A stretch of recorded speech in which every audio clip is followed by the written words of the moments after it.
Assalamualaikum warahmatullahi wabarakatuh.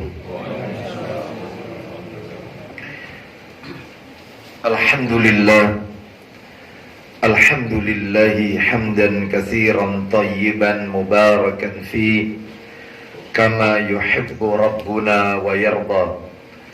Wa ashhadu an la ilaha illallah wahdahu la syarika lah wa ashhadu anna Muhammadan abduhu wa rasuluh. Ya ayyuhalladzina amanu taqullaha haqqa tuqatih wa la tamutunna illa wa antum muslimun. Amma ba'du, fa inna asdaqal hadisi kitabullah wa khairal hadi hadi Muhammadin sallallahu alaihi wasallam wa syarral umuri muhdatsatuha wa kulla muhdatsatin bid'ah wa kulla bid'atin dhalalah wa kulla dhalalatin finnar. Ikhwan wa akhawati fillah, bapak-bapak, ibu-ibu, kaum muslimin dan muslimah, jamaah majelis taklim yang semoga dimuliakan oleh Allah Subhanahu wa ta'ala. Kepada sahibul bait, semoga Allah Subhanahu wa ta'ala melimpahkan karunia rahmat dan barakah pada keluarga dan kediaman beliau. Puji dan syukur tidak henti-hentinya selalu kita panjatkan kepada Allah Subhanahu wa ta'ala atas segala karunia nikmat yang telah Allah berikan kepada kita. Di antara kenikmatan-kenikmatan tersebut adalah nikmat sehat, nikmat diberikan kemudahan dan kesempatan untuk talabul ilmi, dan tentunya yang kita rasakan di sore hari ini adalah nikmat diturunkannya hujan. Mengapa hujan ini bagian dari nikmat yang Allah karuniakan kepada kita? Karena baginda Rasul sallallahu alaihi wasallam, beliau pernah bersabda, sintani ma turaddani. Ada dua doa yang tidak mungkin ditolak oleh Allah. Ada dua doa yang pasti dikabulkan oleh Allah Azza wa Jalla. Kata Nabi, yang pertama, ad-du'a'u indan nida. Doa yang dipanjatkan ketika azan, antara azan dan iqamah. Dan yang kedua, wa tahtal matar, doa yang dipanjatkan saat turunnya hujan. Maka dengan turunnya hujan, Allah Subhanahu wa ta'ala memberikan kesempatan kepada kita untuk banyak berdoa kepada Allah Azza wa Jal. Semoga doa-doa kita semua diterima, diijabah oleh Allah Azza wa Jalla. Bapak ibu kaum muslimin dan muslimah rahimani wa rahimakumullah.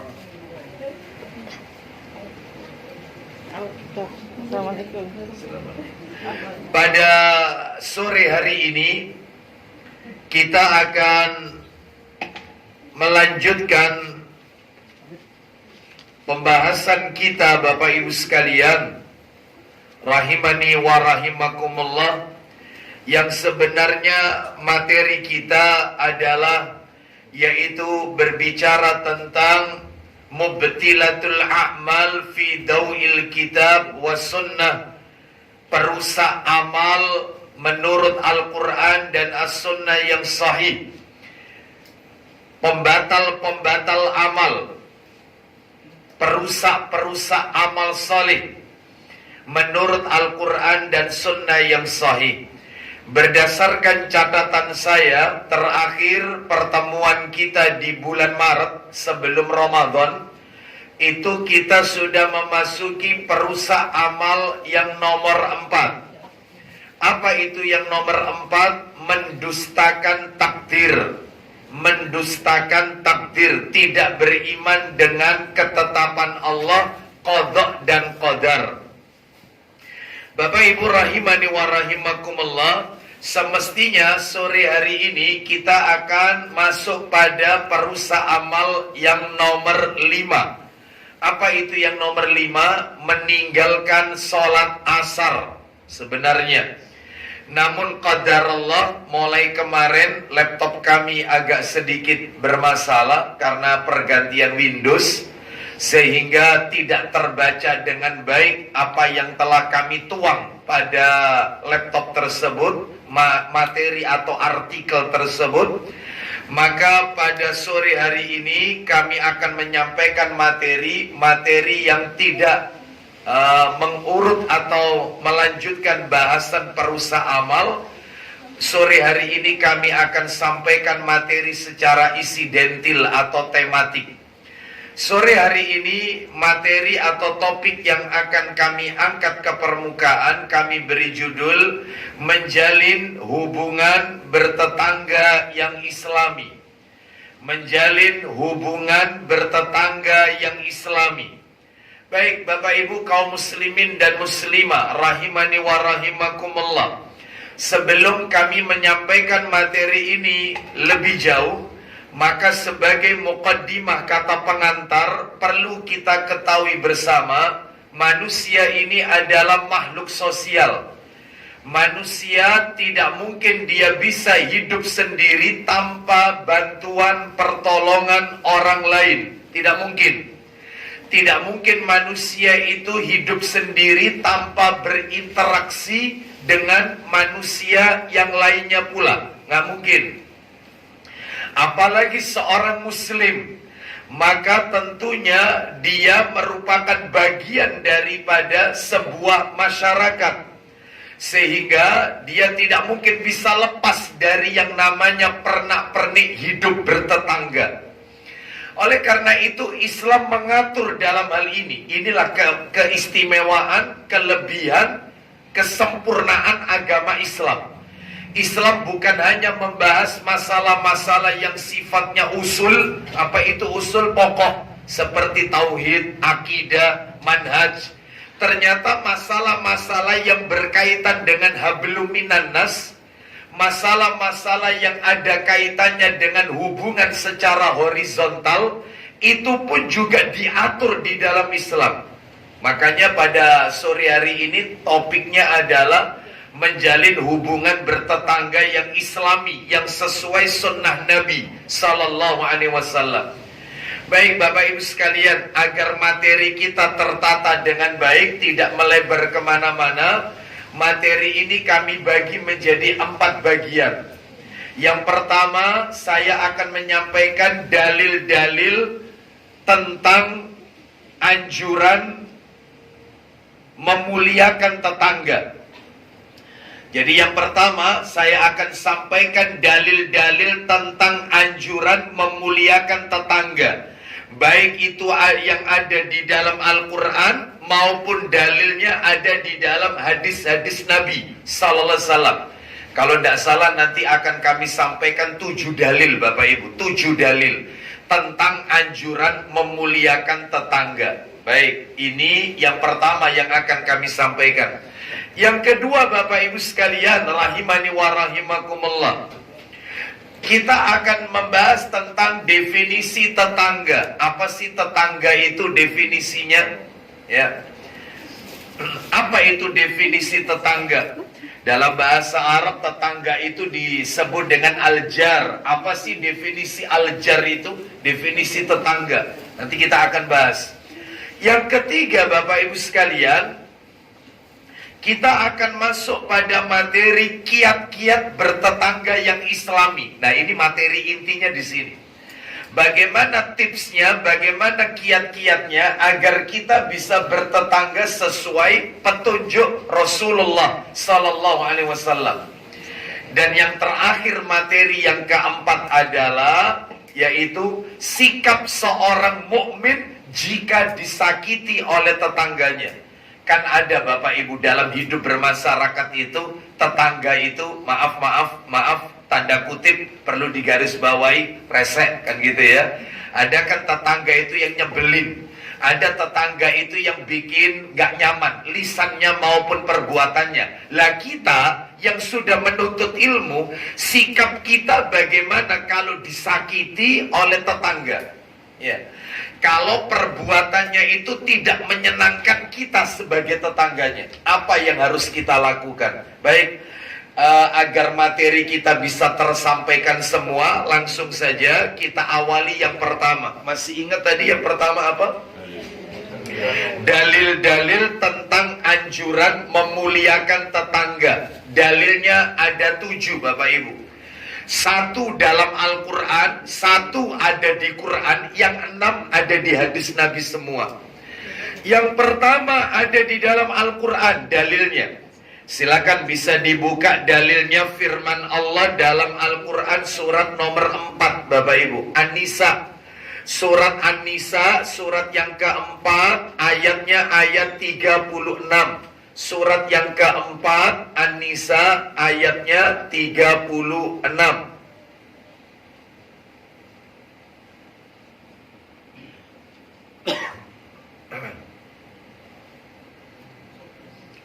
Surat An-Nisa, ayatnya 36. Allah Ta'ala berfirman, kita dengarkan dulu murotalnya.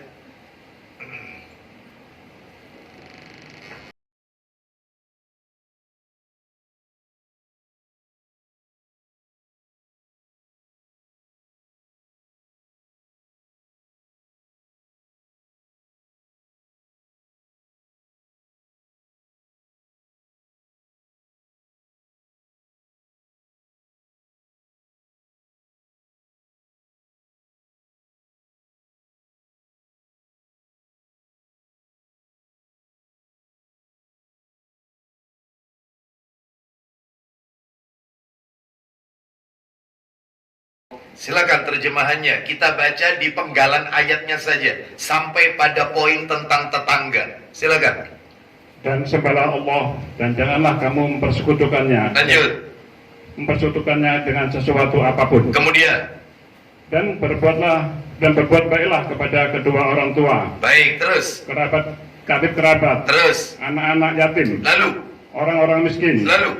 Tetangga dekat dan tetangga jauh. Stop.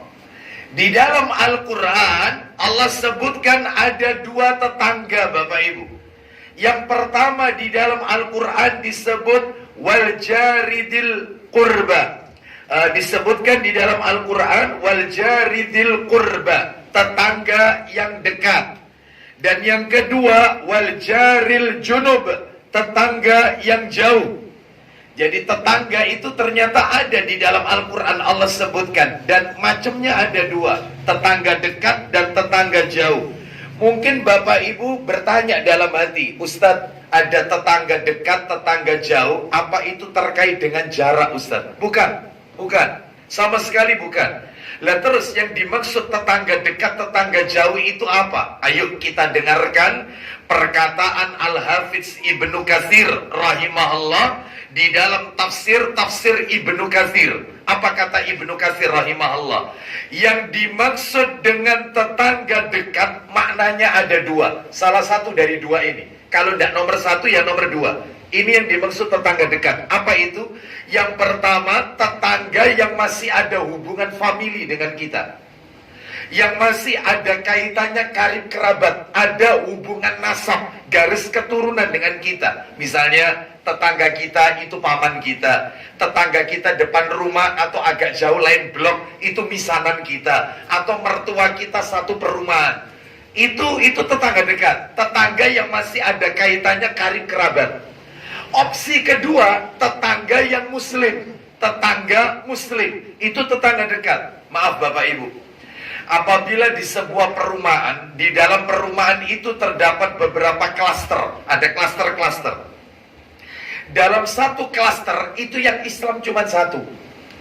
Karena apa? Karena mayoritas adalah non-muslim semua. Saya nggak sebut nama perumahannya ya, karena yang kayak begini ada. Muslimnya mayoritas mereka, minoritas kita dalam perumahan itu.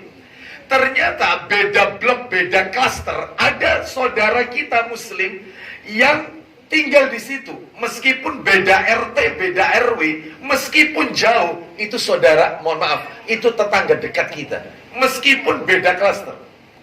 Jadi ini bukan masalah jarak. Jadi yang dimaksud dengan tetangga dekat, opsinya pilihannya cuma dua. Kalau tidak tetangga itu ada kaitannya karib kerabat dengan kita, keturunan, nasab, atau mungkin karena ikatan saudara dari ikatan perkawinan, mungkin besan, mungkin mertua, mungkin menantu, ya itu. Jadi itu tetangga dekat atau tetangga yang beragama Islam. Baik, sekarang tetangga jauh. Wal jaril junub. Apa yang dimaksud dengan tetangga jauh? Kebalikannya Bapak Ibu. Tetangga yang tidak ada kaitannya dengan nasab garis keturunan kita. Murni orang lain. Murni orang lain. Gak ada kaitannya dengan garis keturunan tetangga tersebut. Plus yang kedua, opsi kedua, tetangga yang berlainan akidah alias non-muslim atau kafir. Maaf Bapak Ibu ya, maaf ini. Kita punya tetangga nempel sama tembok rumah kita, samping persis temboknya nempel, tapi dia Nasrani. Itu tetap tetangga jauh. Tetap tetangga jauh, bukan tetangga dekat. Maksudnya apa sih Ustadz? Kok dibedakan tetangga dekat, tetangga jauh? Maksudnya ketika Bapak Ibu ingin memberi sesuatu, entah itu sedekah, entah itu hadiah, entah itu apapun, makanan atau apapun, maka dahulukan tetangga dekat, baru tetangga jauh. Oh, jadi gitu Ustaz. Jadi kalau saya punya oleh-oleh, dapat oleh-oleh atau memiliki kelebihan rizki atau kelebihan makanan, maka ini saya berikan kemana dulu? Itu tetangga dekat dulu. Iya, tetangga yang masih ada hubungan famili dengan Anda. Gak ada Ustaz, di Kebraun ini gak ada famili saya Muslim, banyak Ustaz, itu dulu kan. Terutama yang miskin, dulu kan. Ustadz ada, Ustadz samping rumah Ustadz Nasrani Ustadz, nempel rumah saya, tapi miskin Ustadz, gak punya Ustadz. Mana yang saya dulukan? Tetap Muslim. Tetap Muslim. Dulu kan yang pertama karib kerabat dulu. Karib kerabat. Ada nggak keluarga kita yang tinggal di perumahan tersebut? Bisa dipahami sampai di sini Bapak Ibu? Berarti tetangga ada berapa? Ada dua dalam Al-Quran. Surat apa tadi? An-Nisa ayat 36. Tetangga dekat dan tetangga jauh. Ya baik, sekarang kita lanjutkan dalil yang nomor 2 Bapak Ibu. Kan ada 7 dalil. Dalil yang nomor 2, minta tolong dibantu dibacakan kitabnya. Sini saya carikan. Nanti tolong jangan ditutup karena nomornya nanti berdekatan semua. Saya kasih tanda begini aja. Nah, silakan siapa ini? Tafadhol Pak. Ya, silakan. Yaitu disebutkan di dalam kitab dalil kedua ya, Sahih Targhib wa Tarhib. Nomor hadisnya 2548. Ada tisu ya. 2548. Sudah ada kan Pak ya? Saya kasih tandakan itu ya. Sudah. Dua ada ya, ketemu ya? Ada ya? 2548 Pak Joko.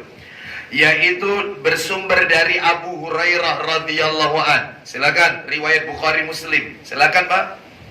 Dari Abu Hurairah radhiyallahu an bahwa Rasulullah Shallallahu alaihi wasallam telah bersabda, "Man kana yu'minu billahi wal yaumil akhir fala yu'dhi jarahu." Silakan. Barang siapa yang beriman kepada Allah dan hari akhir, maka janganlah dia menyakiti tetangganya. Duh, jelas sekali. Lihat kalimatnya. Siapa yang mengaku beriman kepada Allah, rukun iman nomor 1 itu Bapak Ibu, iman kepada Allah, dan beriman kepada hari akhir, rukun iman nomor 5 itu, iman kepada hari kiamat. Maka janganlah dia menyakiti tetangganya. Kebalikannya sekarang. Jadi kalau ada di masyarakat kita, orang kok suka ganggu tetangganya, lisannya suka menggunjing tetangga, perbuatannya bikin tetangganya itu tidak nyaman. Lo ada lo tetangga yang model kayak begini, banyak. Kalau buang sampah itu tidak disampah di tempatnya dia, karena dia tidak bayar uang sampah soalnya. Jadi kalau bayar kayak buang sampah itu di sampah tetangganya, karena dia nggak bayar uang sampah, nggak bayar iuran. Itu terus maaf ini saya minta maaf kalau parkir seenaknya, Seperti itu, langsung di depan pintu pagar rumah kita. Atau mungkin maaf, ada juga, yaitu tetangga, maaf ya, maaf. Sekali lagi saya minta maaf, mengeluarkan sesuatu dari mulutnya. Maaf, riak lah, riak. Itu kadang-kadang suaranya dikeraskan sehingga tetangga di samping lagi makan. Dan itu begitu, dia punya toilet. Dia punya kamar mandi, kenapa kok tidak dikeluarkan di kamar mandi? Gak bikin enak tetangganya hati. Ya, gak bikin sejuk tetangganya. Yang seperti ini, kalaupun dia muslim, imannya dipertanyakan. Karena cirinya orang kalau mengaku beriman, lihat tadi kata-katanya yang dibaca Pak Joko tadi, jangan menyakiti tetangga. Muslim kok nyakiti tetangga, imannya dipertanyakan. Rukun imannya kepada Allah dan rukun imannya kepada hari akhir itu dipertanyakan. Karena aplikasi iman itu adalah salah satunya tidak menyakiti tetangga. Lanjutkan Pak Joko, itu masih ada lagi terusannya, silakan. Barang siapa yang beriman kepada Allah dan hari akhir, maka hendaklah dia memuliakan tamunya. Nah, memuliakan tamunya. Jadi kalau kita itu kedatangan tamu ya harus apa? Nyemana. Nyemana itu apa? Ya senang kedatangan tamu. Ya, kan ada orang seperti ini. Kalau kedatangan tamu senang, apa aja dikeluarkan semua sama dia. Ya, seperti itu. Ya, baik. Kita lanjutkan. Sampai-sampai saya pernah bertamu ke rumah seseorang itu, sudah disuguhi lengkap. Dia sudah nawarkan beberapa kali. Mari silakan dimakan. Ayo Ustaz, silakan dimakan. Itu nggak cukup sampai di situ. Diambil makanannya langsung. Ambil. Kalau nggak diambil, tetap ini terus ditawarkan. Ambil Ustaz, ayo ambil. Ayo, ayo. Dipaksa untuk ngambil. Senang. Kedatangan tamu itu senang. Sebab ada orang yang kedatangan tamu itu tidak senang. Ada. Ya, tutupan-tutupan nomai tabir itu selalu tamu. Kayak soturu gitu. Ada nggak yang model kayak begini? Tapi ada juga tamu itu yang ngeselin, nggak pulang-pulang, ya. Ya kayak begitu, itu nanti ada sendiri materinya tentang adab bertamu yang Islami. Baik, kita lanjutkan. Sekarang dalil nomor 3. Dalil tentang anjuran berbuat baik kepada tetangga, memuliakan tetangga. Dalil yang nomor 3. Silakan dibantu Pak Joko, Sahih Targhib wa Tarhib, nomornya 2550. 2550. Ketemu ya, poin 3A. Silakan dari Abu Hurairah, riwayat Bukhari ini. Silakan. Dari Abu Hurairah radhiyallahu anhu bahwa Rasulullah Shallallahu alaihi wasallam telah bersabda, Wallahi la yu'min, wallahi la yu'min, wallahi la yu'min. Silakan Pak Joko. Demi Allah tidak beriman. Demi Allah tidak beriman. 1, lanjut. Demi Allah tidak beriman. 2 kali Nabi mengucapkan, terus Demi Allah tidak beriman. sampai 3 kali loh Nabi sebutkan. Demi Allah, Nabi bersumpah tidak beriman. Demi Allah tidak beriman. Demi Allah tidak beriman. Qila man ya Rasulullah. Silakan. Beliau ditanya, siapakah wahai Rasulullah? Siapakah orang yang Anda maksudkan demi Allah tidak beriman? Sampai 3 kali. Tidak beriman loh ini. Tidak beriman. Siapa mereka ini wahai Rasulullah? Qala alladzi la ya'manu jaruhu bawa'iqah. Silakan. Beliau menjawab, Iya.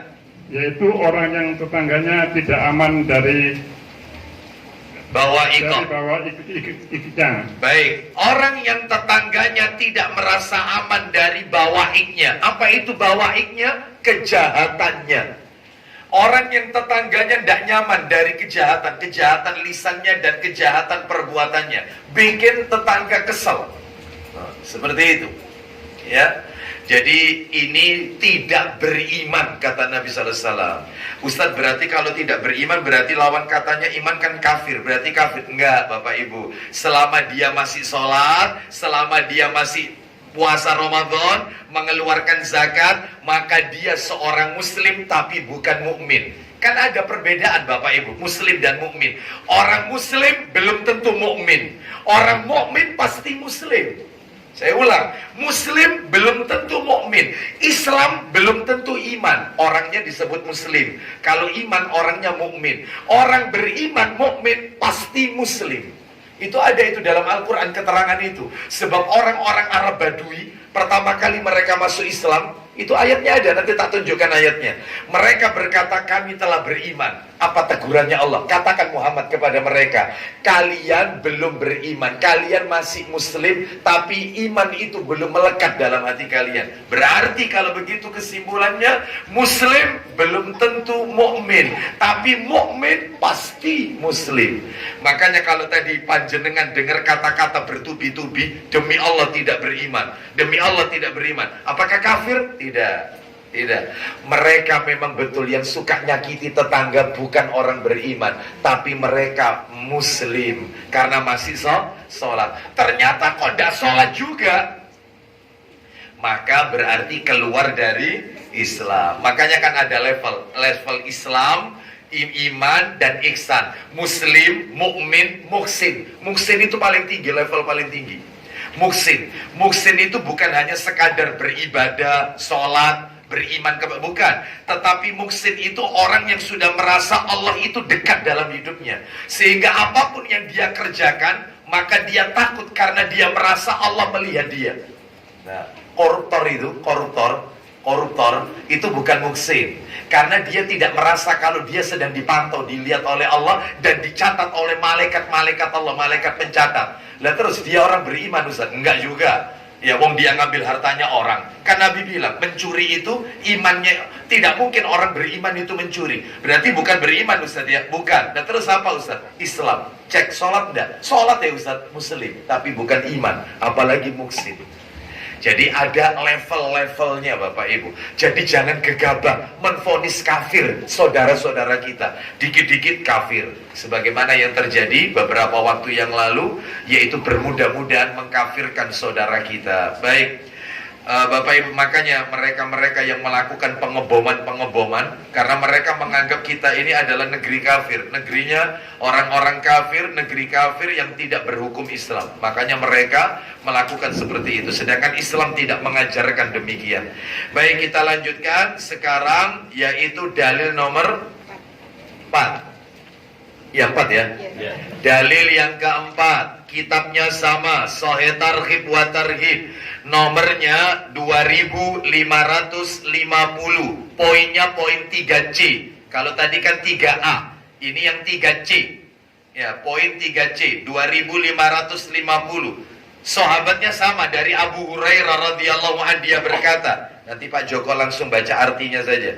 Rasulullah sallallahu alaihi wasallam bersabda, la yadkhulul jannata man la ya'manu jaruhu bawa'iqah. Nah, silakan Pak Joko. Tidak akan masuk surga orang yang tetangganya tidak aman dari kejahatannya. No, tidak akan masuk surga. Kalau tadi divonis tidak beriman, ini tidak akan masuk surga orang yang tetangganya tidak merasa aman dari kejahatannya. Makanya hati-hati, muliakan tetangga. Sekarang dalil yang nomor 5. Dalil yang nomor 5 dalam kitab yang sama, Sahih Targhib wa Tarhib, nomornya 2568. Ketemu Pak Joko? Dari sahabat Abdullah bin Amr radhiyallahu anhuma, dia berkata, Nabi sallallahu alaihi wasallam bersabda, saya bacakan penggalannya saja, tapi nggak apa-apa, nanti Pak Joko dibaca dari awal. Wa khairul jirani indallahi khairuhum lijarihi. Silakan. Sebaik-baik sahabat. Dari mana dulu? Dari atasnya dibaca. Dari Abdullah bin Amr radhiyallahu anhu. Dia menuturkan, Rasulullah SAW telah bersabda. Apa isi sabdanya? Sebaik-baik sahabat dari sisi Allah adalah yang terbaik kepada sahabatnya. Stop. Sebaik-baik teman, sebaik-baik sahabat, yang terbaik di sisi Allah adalah yang paling baik dengan temannya, dengan sahabatnya. Lanjut Pak Joko.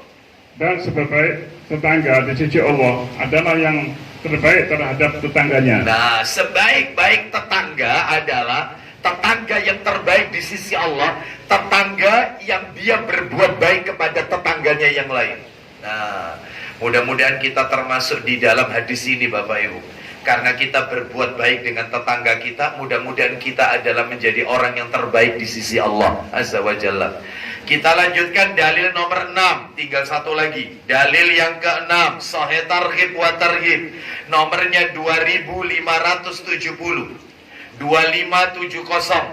dari Ibnu Umar dan Aisyah radhiyallahu anhum. Ya, karena banyak radhiyallahu anhum. Aisyah itu sendiri punya ayah namanya Abu Bakar. Makanya banyak ini. Ibnu Umar itu sendiri punya bapak namanya Umar bin Khattab.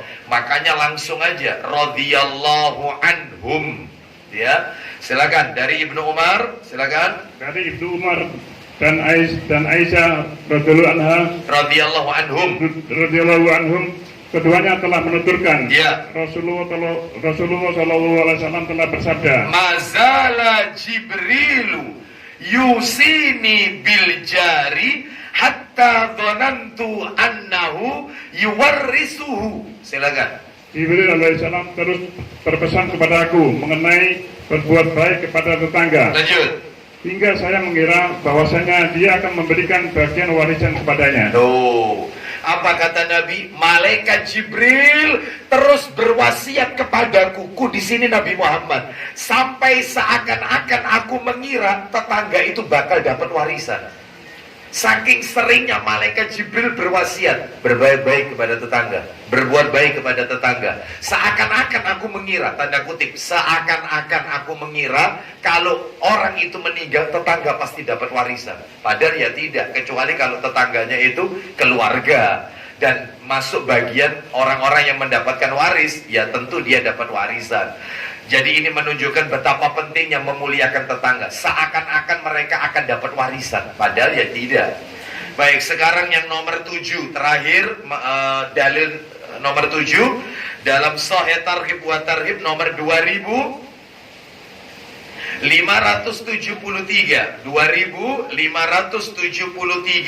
Nah, yaitu bersumber dari sahabat Abu Umamah Al-Bahili radhiyallahu anhu. Dia berkata, sami'tu Rasulullah sallallahu alaihi wasallam wa huwa ala naqatihil jad'a'i fil hajjatil wada' yaqul. Silakan. Berarti Abu Umamah radhiyallahu anhu ia menuturkan, ya, saya telah mendengar Rasulullah Shallallahu Alaihi Wasallam bersabda saat beliau berada di atas untanya. Ya. Al-Jad'ah. Baik, nama ontanya Al-Jad'ah pada waktu haji perpisahan. Haji perpisahan, Hajjatul Wada. Ya, Bapak Ibu perlu tahu, Nabi seumur hidup itu haji cuma sekali, Bapak Ibu. Hajinya cuma sekali. Dan Bapak Ibu harus tahu, Nabi menunaikan umrah seumur hidup 4 kali. Haji sekali, umrohnya 4 kali. Iya. Jadi Ustadz, Nabi itu haji dulu atau umroh dulu? Umroh dulu. Makanya kalau ada orang bertanya kepada saya, Ustadz, saya ini mana Ustadz ya yang saya dulukan? Berangkat umroh atau haji Ustadz? Kalau daftar haji Ustadz, itu daftarnya 25 tahun Ustadz, bahkan lebih sekarang mungkin ya. Lah sedangkan umur saya ini sudah sepuh Ustadz, kayaknya nggak nutut Ustadz. Ya, belum lagi nanti saya usia tua malah merepotkan. Kalau ditakdir berangkat repot lagi nanti. Ya, semenjak pandemi itu kan banyak yang diundur dan seterusnya. Lalu kalau saya misalnya memilih umrah dulu apa boleh Ustaz? Ya, maka jawabannya adalah boleh. Buktinya Nabi itu umrah dulu baru haji. Umrah yang pertama itu wajib. Sedangkan umrah-umrah yang berikutnya jika ditakdirkan berangkat lagi, itu nanti hukumnya menjadi sunnah. Haji yang pertama itu wajib. Haji-haji yang berikutnya hukumnya sunnah. Karena wajibnya memang sekali haji itu. Baik. Bapak Ibu sekalian, kita lanjutkan. Nah, ketika haji wada, haji perpisahan, Nabi berwasiat. Apa kata Nabi? Usikum bil jari. Silakan. Beliau bersabda, saya wasiatkan kepada kalian untuk berbuat baik kepada tetangga. Loh, Nabi wasiat, ini perpisahan loh. Nabi mau meninggalkan kita semua. Nabi berwasiat, aku wasiatkan kepada kalian, hendaknya kalian berbuat baik kepada tetangga. Hatta aksara fakultu innahu yuwarrisu. Silakan. Sehingga beliau mengucapkan hal itu berulang-ulang. Jadi Nabi itu ulang-ulang ucapan itu ketika haji wada. Berbuat baiklah kalian kepada tetangga, berbuat baiklah kalian kepada, terus diulang-ulang. Sampai-sampai katanya para sahabat, silakan. Maka saya katakan, sesungguhnya beliau pasti memberinya bagian warisan. Kayaknya tetangga itu dapat warisan kayaknya. Karena Nabi itu terus kok mengulang-ulang, berbuat baiklah kepada tetangga, berbuat baiklah kepada tetangga. Seakan-akan tetangga itu akan dapat warisan. Baik, 7 dalil sudah saya sampaikan. Intinya, berbuat baiklah kepada tetangga. Dalil anjuran berbuat baik kepada tetangga. Sekarang materi nomor 2, definisi tetangga. Nah, apa tetangga itu? Saya akan bacakan Bapak Ibu fatwanya Al-Hafidz Ibnu Hajar Al-Asqalani rahimahullah dalam kitab Fathul Bari di juz yang ke-17 halaman 154. Ini panjang ya, tidak usah dicatat ini. Definisinya tetangga itu panjang ini. Perhatikan, bagus ini. Saya ambilkan yang panjang sekalian. Definisi tetangga. Karena lebih lengkap ini soalnya. Apa kata Ibnu Hajar Al-Asqalani rahimahullah dalam kitab Fathul Bari? Tetangga adalah yaitu mencakup semua jenis tetangga. Baik tetangga muslim ataupun kafir. Tetangga yang taat beribadah maupun yang fasik. Baik teman ataupun musuhnya, itu termasuk tetangga. Baik penduduk setempat maupun pendatang. Kan ada orang itu tetangga itu penduduk setempat, ada juga tetangga itu yang berpindah-pindah, pendatang, ya. Terus juga baik tetangga yang bermanfaat kebaikannya maupun tetangga yang membahayakan keburukannya. Itu juga tetangga. Jadi jangan dibeda-bedakan. Tetangga yang termasuk karib kerabat maupun yang bukan karib kerabat. Tetangga yang rumahnya dekat dengan kita maupun yang rumahnya paling jauh dari kita, itu juga tetangga. Beda RT, beda RW, beda blok, itu semua tetangga. Itu tetangga. Ya, terus kemudian yaitu semakin sempurna sifat kebaikannya, maka semakin besar hak-hak mereka yang harus kita penuhi. Maksudnya semakin sempurna kebaikannya. Jadi kalau dia misalnya paling depan itu blok apa itu? Blok A ya, paling depan itu ya. Itu ada di sana, muslim, taat beribadah, orangnya soleh. Terus kemudian ditambah lagi orangnya rajin beribadah, masya Allah. Itu lebih berhak untuk kita dahulukan hak-haknya. Apa itu haknya seorang muslim? Banyak, nanti kita akan baca. Nanti kita akan sebutkan. Lebih didahulukan haknya mereka daripada mereka yang memiliki perilaku yang buruk. Ada tetangga itu yang buruk, akhlaknya buruk, ibadahnya buruk, perbuatannya buruk, ya. Apalagi dia bukan muslim, itu. Maka tentunya ini haknya semakin berkurang untuk kita tunaikan. Jadi semakin dia baik, semakin harus kita dahulukan haknya. Bisa dipahami sampai di sini ya? Baik, jadi ternyata definisi tetangga itu cukup luas. Ustadz, ada yang bilang begini Ustadz, katanya yang masuk kategori tetangga itu 40 rumah di depan kita, 40 rumah belakang kita, 40 rumah samping kanan, dan 40 rumah samping kiri. Itu termasuk tetangga. Apa benar Ustadz? Maka jawabannya adalah wallahu a'lam bishawab. Yang saya tahu adalah apa yang disampaikan oleh Ibnu Hajar rahimahullah. Sekalipun dia lebih dari 40 rumah, kalau dia memiliki kebaikan-kebaikan ya, dan dia seorang muslim yang taat, maka hak mereka harus kita dahulukan. Itu juga tetangga kita ya. Baik, sekarang kita akan masuk materi yang nomor 3. Nah, intinya di sini, poinnya di sini.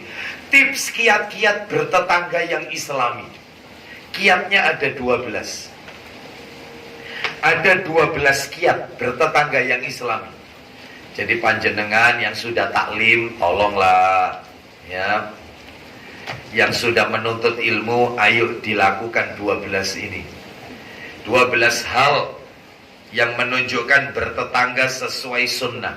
Apa itu? Yang pertama adalah memilih tetangga yang salih. Ibu-ibu harus selektif. Memilih tetangga yang salih. Artinya apa? Artinya kata para alim ulama, sebelum seseorang itu memutuskan untuk tinggal di daerah tersebut, maka seyogyanya dia harus mensurvei, memilih tempat yang tempat tersebut, ya, memilih tempat yang di situ terdapat tetangga-tetangga yang soleh. Jadi nggak boleh sembarangan ketika kita ingin memutuskan untuk bertempat tinggal di daerah tersebut. Jadi harus disurvei, harus selektif.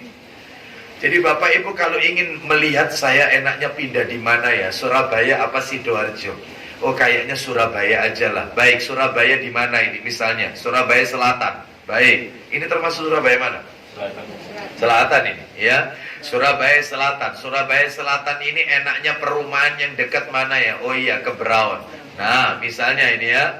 Nah, ternyata ke Braun ini kita lihat mana ini yang cocok. Harus disurvei, terutama disurvei di waktu-waktu sholat. Subuh, duhur, asar, maghrib, isya dilihat. Oh, orangnya rajin ke masjid semua, ya. Dilihat jamaah di masjid itu subuh full, masya Allah. Berarti mereka ini orang-orang yang ahli sholat. Terus dilihat lagi di survei kalau hari libur, terutama Sabtu malam Ahad, Sabtu malam Minggu katanya. Dilihat warganya bagaimana, malam hari dilihat. Oh ternyata tidak ada yang keluar rumah, mereka lebih banyak di dalam rumah. Tidak ada yang suka jagongan, rasan-rasan ibu-ibu. Oh gak ada, orang baik kalau begitu di sini, ya. Tapi ada loh perumahan itu yang kalau sudah Sabtu malam Ahad, bapak-bapaknya main kartu, ya. Ada yang minum-minum di pos gardu, ya. Ada yang main karambol, ya.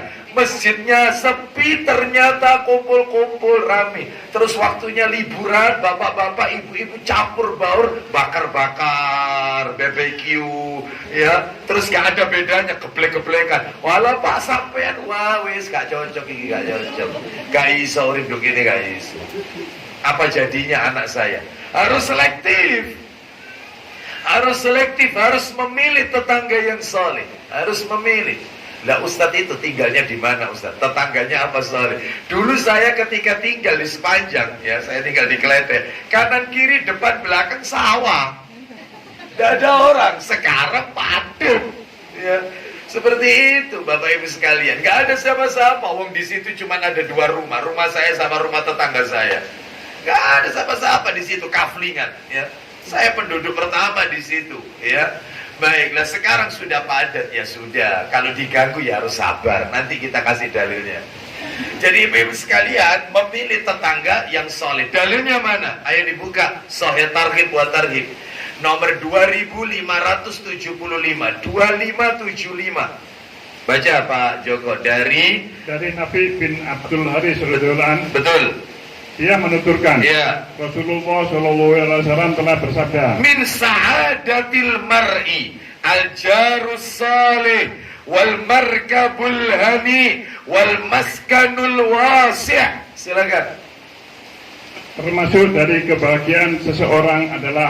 Stop. Perhatikan apa yang dibaca Pak Joko ini Bapak Ibu. Lihat katanya Nabi tadi. Termasuk orang itu dikategorikan bahagia. Orang itu dikategorikan bahagia apabila memiliki 3 hal ini. Apa itu Pak Joko? 1.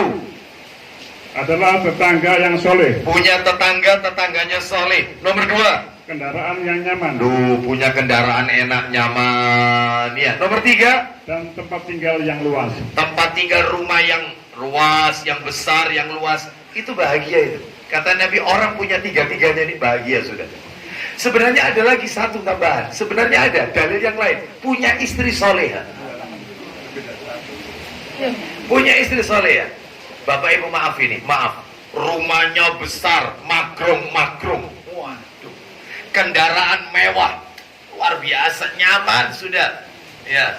Nomor 3, tetangganya baik-baik. Semuanya ahli ibadah. Ternyata istrinya tidak soleha. Kiamat, tidak akan bahagia.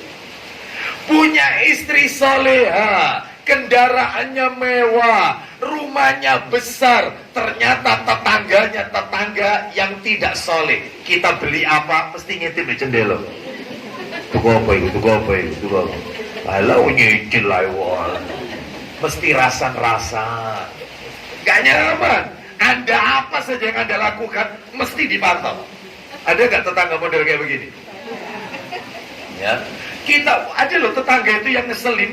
Kalau masuk ke rumah kita itu langsung ke dapur kabeh dibukai. Duwe apa kon? Gitu ya. Kon masak kulkas itu dibukai semua. Kon masak apa? Ada yang kayak begini tetangga itu ngeselin. Apalagi ada tetangga yang kena penyakit klepto, suka ngambil barangnya orang. Ada. Itu.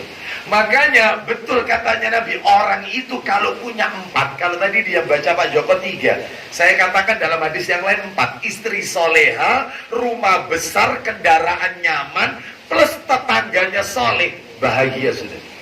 Bahagia.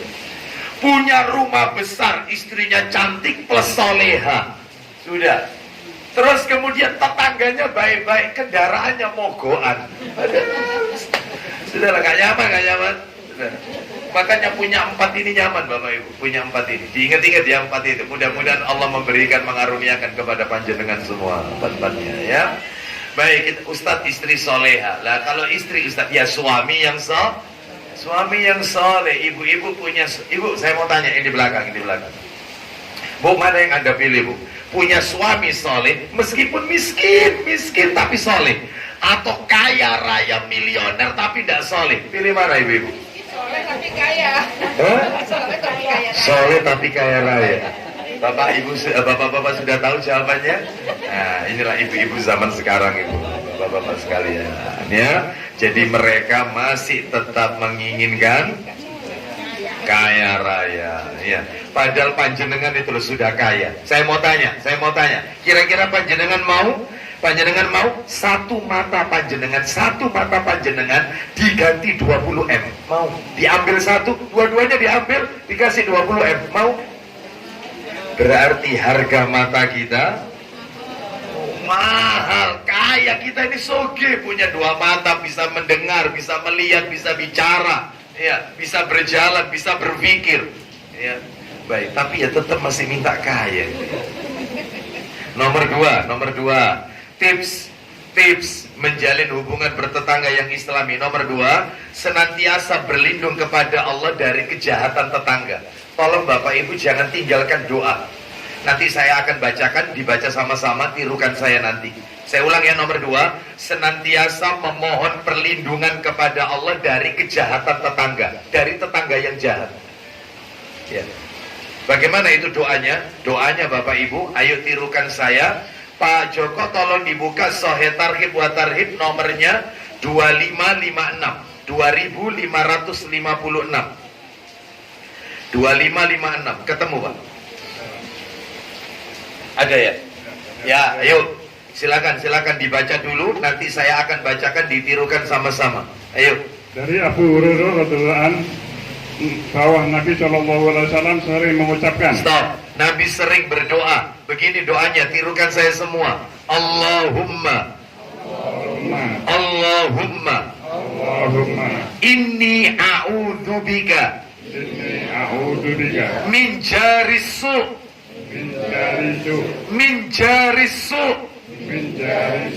fi daril muqamah.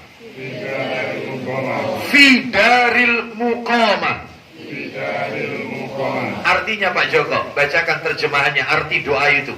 Ya Allah, sesungguhnya aku berlindung kepadamu dari tetangga yang buruk di tempat tinggal. Baik, ya Allah, aku berlindung kepadamu dari tetangga yang jahat di tempat tinggal tetapku. Nah, itu ya. Makanya kalau ada tetangga yang ngeselin, ya, suka jahil, maka berdoa saja, tapi doanya jangan di depan dia. Jangan ya. Ya berdoa sendiri aja. Allahumma inni a'udzubika min jarissu fi daril muqamah. Gitu ya. Baik, nomor 3. Mencurahkan segala bentuk kebaikan. Semua bentuk kebaikan kita curahkan kepada tetangga kita. Lah ini yang tadi saya janjikan. Haknya muslim, hak saya, hak panjenengan. Saya punya hak yang panjenengan harus tunaikan.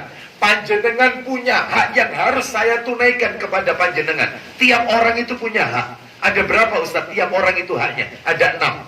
Makanya kalau punya tetangga yang taat beribadah, muslim yang soleh, yang soleha, kebaikannya semakin banyak, maka dia wajib kita penuhi hak-haknya. Ya ini ada 6 haknya. Ayo dibaca Pak Joko. Yaitu apa saja yang harus kita curahkan kebaikan kita kepada mereka dalam bertetangga. Tolong dibuka Sahih Targhib wa Tarhib, nomornya 2700. 2700. Ketemu Pak Joko? Iya. Ya, poin 8B. Poin 8B. Langsung aja terjemahannya. Poin 8B. Ayo silakan. Langsung artinya. Tadi dalam riwayat Muslim. Ya, dari Abu Hurairah radhiyallahu anhu. Teruskan lanjut aja. Hak Muslim atas Muslim lainnya ada 6. Ulang lagi Pak Joko. Hak Muslim atas Muslim lainnya ada 6. Hak Muslim atas Muslim yang lain ada 6. Panjenengan punya hak 6 yang harus saya tunaikan. Saya punya 6 hak yang harus Bapak Ibu tunaikan kepada saya. Apa itu 6 itu Pak Joko? 1. Ada yang bertanya, Ya. apa itu wahai Rasulullah? Apa 6 hak seorang Muslim itu harus kita tunaikan? 1.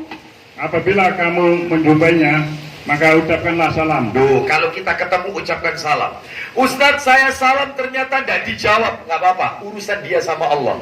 Bahkan Nabi pernah mengatakan, perhatikan Bapak Ibu, Nabi pernah mengatakan, kalau kita mengucapkan 3 kali salam dan semuanya tidak dijawab, maka orang itu memikul semua dosa-dosa kita. Orang itu memikul semua dosa kita, diambil, dipikulkan ke orang itu. Ketemu, Assalamualaikum, gak dijawab. Kita deketi, mungkin dia gak dengar. Assalamualaikum, gak dijawab. Bahkan sampai adab-adaban. Assalamualaikum, gak dijawab. Mungkin dia jengkel sama kita. Kita ditinggal pergi gitu aja. Maka semua dosa kita diambil oleh orang itu. Kata Nabi SAW. Jadi gak usah berkecil hati. Jangan pegang bola panas. Biarkan yang pegang bola panas orang itu. Yang penting tugas kita ketemu saudara kita. Assalamualaikum. Gak dijawab, urusannya dia sama Allah. Gak usah jengkel. Gak usah mangkel. Karena menjawab salam wajib. Menyampaikan salam itu sunnah. Menjawabnya wajib. Makanya kalau ketemu saudara kita, maka ucapkan salam. Assalamualaikum. Assalamualaikum. Perkara tidak dijawab, gak apa-apa. Tapi Bapak Ibu jangan nambahin dosa lagi. Kita tambahkan misalnya salam sampai 3 kali gak dijawab, terus kemudian Anda berkata, pengen dosa, ambil semua. Jangan, itu nambahin dosa itu namanya. Gak usah, yang ikhlas saja. Ya biarkan. Kan ada orang seperti ini. Mungkin karena beda pemahaman, mungkin dia hatinya tidak senang dengan kita. Maka jadilah orang yang pertama kali menebarkan salam. Kita lanjutkan, yaitu lanjut nomor 2 Pak Joko, haknya Muslim nomor 2. Bila ia mengundangmu, maka penuhilah. Undangannya penuhi. Mendatangi undangan itu wajib loh Bapak Ibu. Panjenengan kalau diundang tetangga, wajib datang. Wajib datang.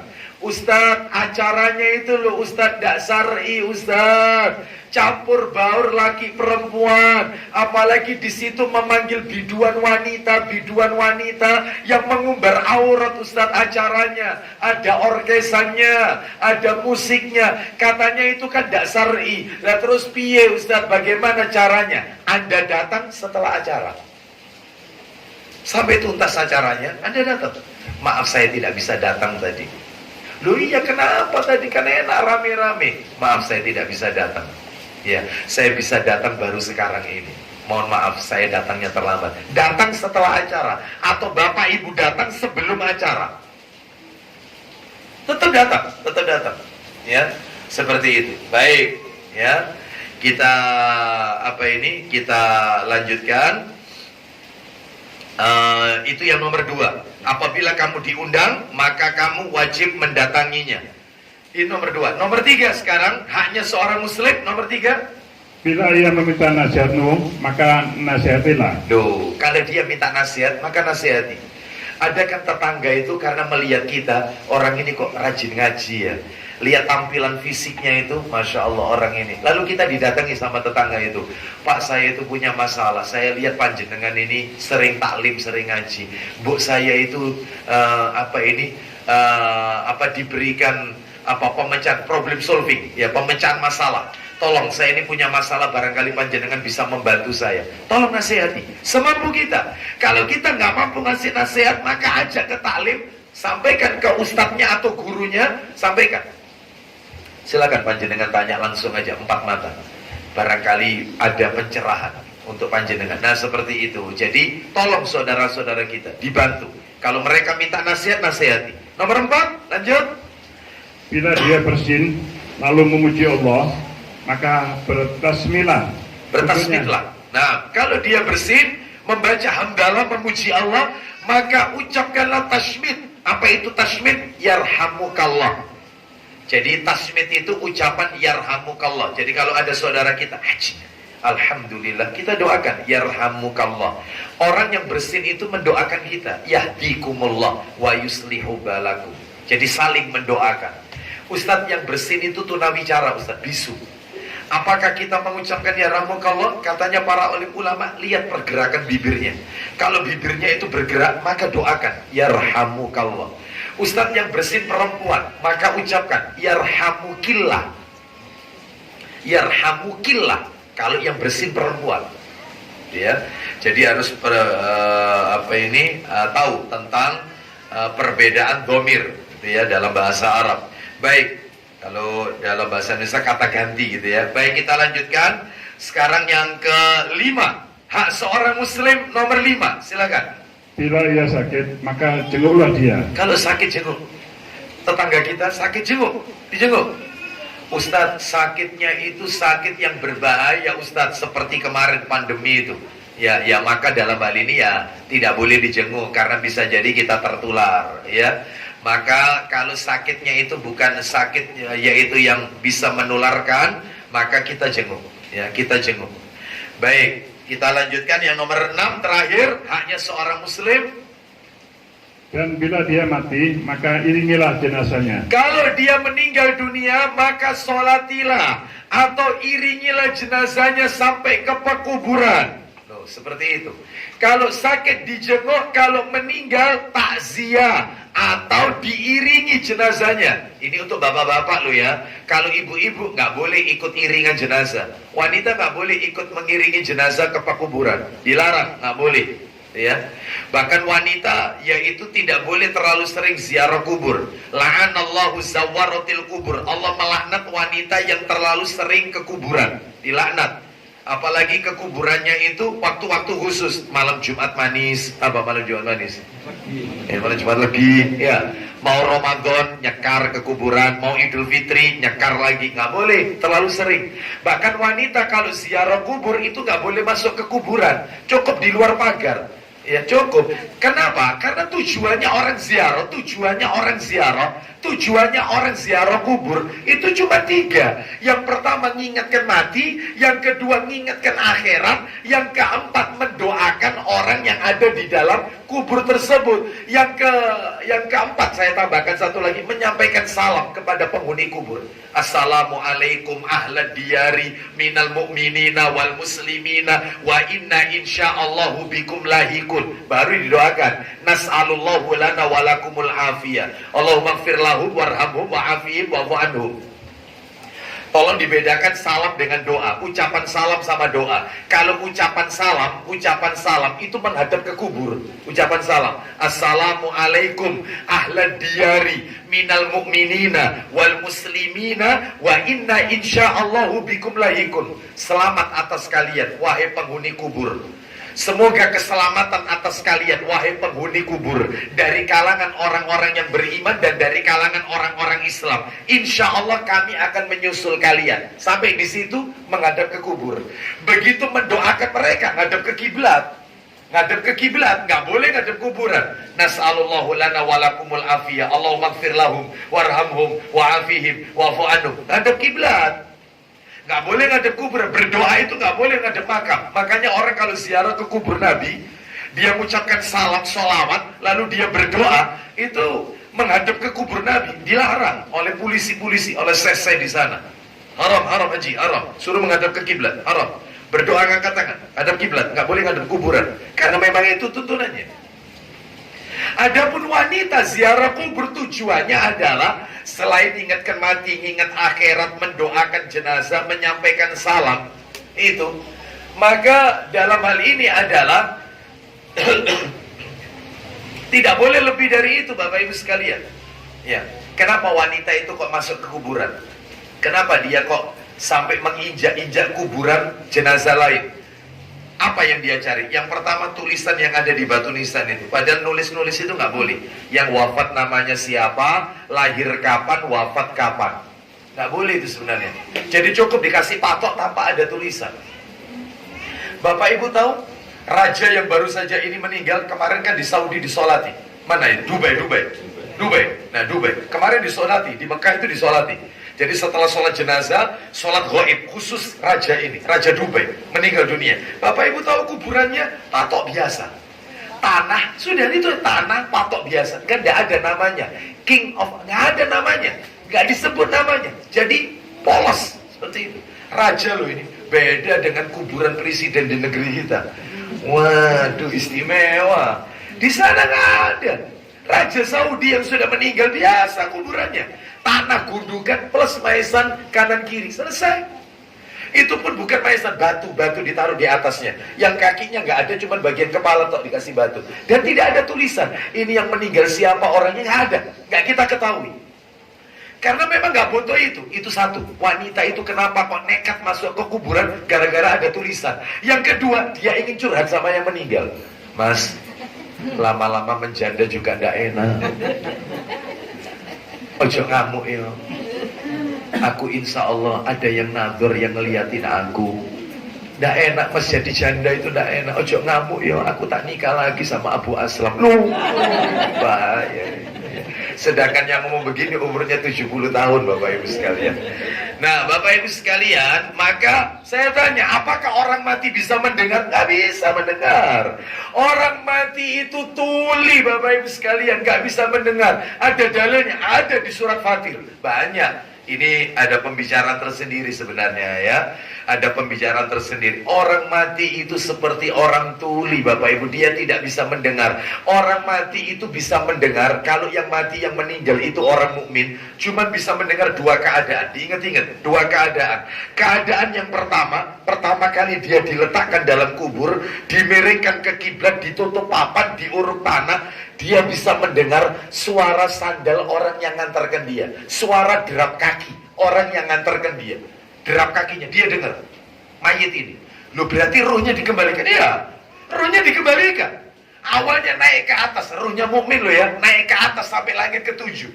Lalu Allah memerintahkan malaikatnya kembalikan dia ke jasadnya, lalu kemudian dikembalikan dan didudukkan, lalu ditanya oleh malaikat penanya kubur. Itu prosesnya begitu. Ya, baik, ini ada bahasa tersendiri. Terus yang kedua, kapan mayit itu bisa mendengar? Saat ada orang mengucapkan salam. Assalamualaikum ahlad diyari. Itu mayit bisa menjawab. Waalaikumsalam. Bahkan bukan hanya menjawab, dia tahu siapa yang datang. Istrinya, anaknya, keponakannya, orang tuanya, familinya. Tahu dia. Sama Allah diberikan kemampuan untuk dia tahu siapa yang datangnya. Tahu dia. Kalau mukmin, jenazah mukmin. Tapi kalau jenazahnya bukan jenazah mukmin, maka dia tidak bisa mendengar apa-apa dan dia juga tidak mengetahui siapa yang datang menyampaikan salam.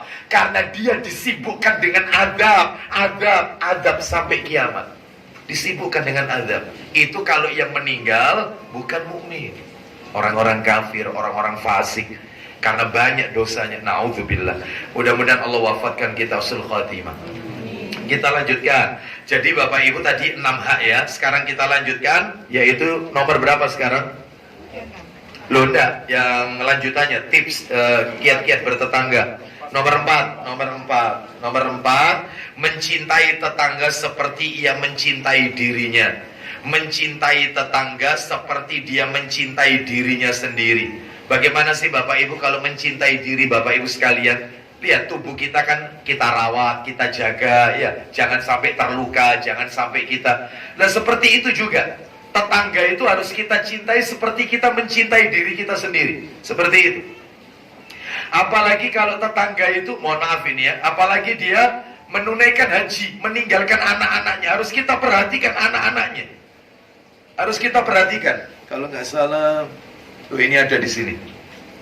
Saya bawa ini kitabnya yang jilid 3, masalah haji. Itu katanya para alim, katanya Rasulullah SAW, sabdanya Nabi. Sebentar ya, sabda Nabi Sallallahu Alaihi Wasallam. Ya. Rasulullah sallallahu alaihi wasallam bersabda, orang yang memberikan bekal kepada orang yang haji, orang menunaikan haji, ngasih bekal. Meskipun itu sedikit. Ada tetangga kita berangkat haji tahun ini, kita datangi, lalu kita kasih bekal. Kamu jangan lihat nilainya ya, jangan dilihat. Tetapi apa itu? Tolong ini diterima dengan baik, mudah-mudahan bermanfaat. Meskipun itu kering tempe. Ya, kering tempe itu kan awet ya. Nah, atau mungkin kita kasih bekal makanan apa untuk sangunya waktu haji, atau kita kasih uang. Ini loh buat bekalmu nanti waktu haji. Jangan dilihat nominalnya. Saya memberikan ini ikhlas karena Allah. Itu katanya Nabi. Saya carikan ini nomornya. Orang yang ngasih bekal orang yang menunaikan haji, maka dia mendapatkan pahala seperti orang yang menunaikan haji itu. Sama pahalanya haji. Sama. Makanya jangan diremehkan Bapak Ibu sekalian. Jangan diremehkan. Ya, jangan diremehkan. Ya. Ini menunjukkan kepada kita tentang keutamaan. Tapi kalau memberikan bekal, yaitu tadi Bapak Ibu, jangan kemudian ngasih syarat. Jangan. Ini loh kamu tak kasih bekal, tapi tolong nanti kalau pulang kurma 1 kilo, coklat 1 kilo, ya, kismis 1 kilo, ya. Lah ini tidak benar yang kayak begini, nggak boleh, ya. Baik, kadang-kadang satu perumahan banyak yang berangkat haji, orang yang mau menjenguk itu kadang pilih-pilih, ya. Kau dikai apa dong? Iya, aku dikai apa ini air zam-zam tok. Oh, nek dukun nanti dikai jilbab, sana semua. Ada nggak ya model-model kayak gini? Nggak boleh. Ya sama, umrah juga begitu, nggak boleh pilih-pilih, ya. Seperti itu. Boleh berkunjung, boleh, ya seperti itu. Kita lanjutkan, yang keberapa? Dalilnya, dalil. Sahih Targhib wa Tarhib nomornya 2553. 2553. Ketemu Pak Joko. Ayo saya tutup sampai 5 saja ya. Waktunya menjelang maghrib ini. Mungkin bagi Bapak Ibu yang mau berbuka. Silakan, ayo. Nah, dalilnya 2553. Silakan. Dari Anas Radhiyallahu ia menuturkan, ya. Rasulullah SAW telah bersabda. Apa isi sabdanya? Langsung saja. Demi zat yang jiwaku berada di tangannya. Ya. Tidak beriman seseorang hamba hingga ia mencintai untuk tetangganya. Atau beliau mengatakan untuk saudaranya kebaikan yang ia cintai untuk dirinya sendiri. Nah, ya jelas sekali kan?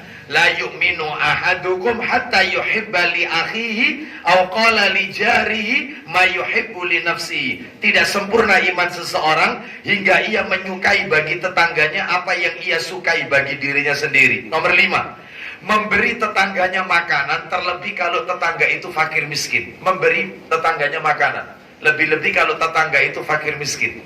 Mana dalilnya? Dalilnya ada di dalam hadis, yaitu kitab Sahih Targhib wa hadis riwayat Muslim.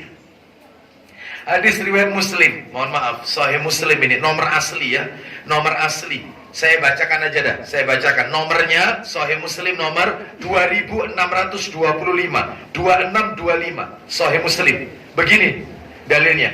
Dari Abu Dzar radhiyallahu anhu, dia berkata, Rasulullah sallallahu alaihi wasallam bersabda, "Idza tabakhta maraqan fa'aksiru ma'ahu, summandur ahla baitin min jiranika fa'asibahum minha bima'ruf." Apa kata Nabi? Apabila kalian memasak kuah daging, jadi masakan yang berkuah, masakan yang pakai kuah, maka perbanyak airnya kata Nabi, lalu bagikan kepada tetanggamu. Jadi kalau apa ini? Ya, jadi perbanyak airnya. Misalnya masak rawon ya, itu dagingnya saon, kuahnya satimbo gitu misalnya ya. Itu Masya Allah. Ya jangan seperti itu Bapak Ibu sekalian ya. Makanya kita punya apa saja berikan kepada tetangga, berbagi dengan tetangga. Apalagi kalau sudah masak masakan yang sa-RT bau semua. Masakan apa itu? Asin. Ya ikan sate ya. Ya Allah, ono sing nyati rupanya ini ya. Nah itu ya, bagi-bagi. Ya, seperti itu ya. Perbanyak dan bagikan kepada tetanggamu. Wallahu a'lam bishawab. Ya, saya tutup sampai 6. Jadi 50% saya sampaikan. Kan ada 12 mestinya. Yang keenam adalah mendahulukan, menawarkan kepada tetangga lebih dahulu sebelum kepada orang lain jika ingin menjual sesuatu.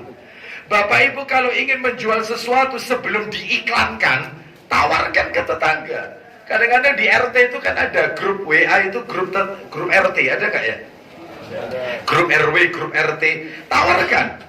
Mobil saya mau saya jual, tahun sekian saya minta sekian. Barangkali ada yang minat. Sebelum diiklankan, tetangga dulu diinfokan. Itu dalilnya begitu. Mau jual tanah, mau jual rumah, tetangga dulu. Siapa yang mau? Ayo, bapak-bapak ada yang minat, ini rumahku tak jual.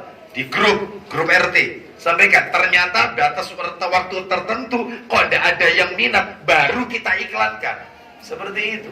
Jangan orang lain lebih tahu lebih dahulu daripada tetangga kita. Mana dalilnya? Dalilnya yaitu di dalam hadis riwayat Ibnu Majah, dalam Sunan Ibnu Majah, nomor aslinya 2493. 2493. Begini hadisnya. Dari Ibnu Abbas radhiyallahu anhuma, Nabi sallallahu alaihi wasallam bersabda, "Man kanat lahu ardhun fa arada yab'a falya'ridaha ala jarihi." Siapa yang memiliki tanah lalu dia berniat untuk menjualnya, hendaklah ia tawarkan kepada tetangganya dulu. Tetangga dulu diberitahu, jangan orang lain. Nah, seperti itu. Wallahu a'lam bishawab. Saya tutup sampai 6 poin saja. Tinggal 6 poin dan materi terakhir, materi yang nomor 4. Sikap kita kalau disakiti oleh tetangga. Insya Allah pada kesempatan-kesempatan yang akan datang. Gimana? Bulan depan kita lanjutkan ini atau bahas materi kitab itu? Perusahaan amal. Ini deh. Ini aja ya, dituntaskan ya, bersambung ya. Baik. Insya Allah kita akan lanjutkan pada pembahasan berikutnya. Bapak Ibu, demikian yang bisa kami sampaikan. Saya tidak buka tanya jawab karena memang waktunya dan materinya juga belum tuntas. Kita tutup saja langsung dengan kafaratul majelis. Sebelum kita tutup, dari hati yang paling dalam dan juga mewakili keluarga saya mengucapkan taqabbalallahu minna wa minkum. Semoga Allah menerima amalan kita di bulan Ramadan dan semoga Allah masih memberikan kesempatan kepada kita untuk menikmati indahnya Lailatul Qadar di masa-masa yang akan datang. Wassallallahu ala nabiyyina wa ala alihi washabihi wasallam. Subhanakallahumma wa bihamdika asyhadu an la ilaha illa anta astaghfiruka wa atubu ilaik wa akhiru da'wana anil hamdulillahi rabbil alamin. Assalamualaikum warahmatullahi wabarakatuh.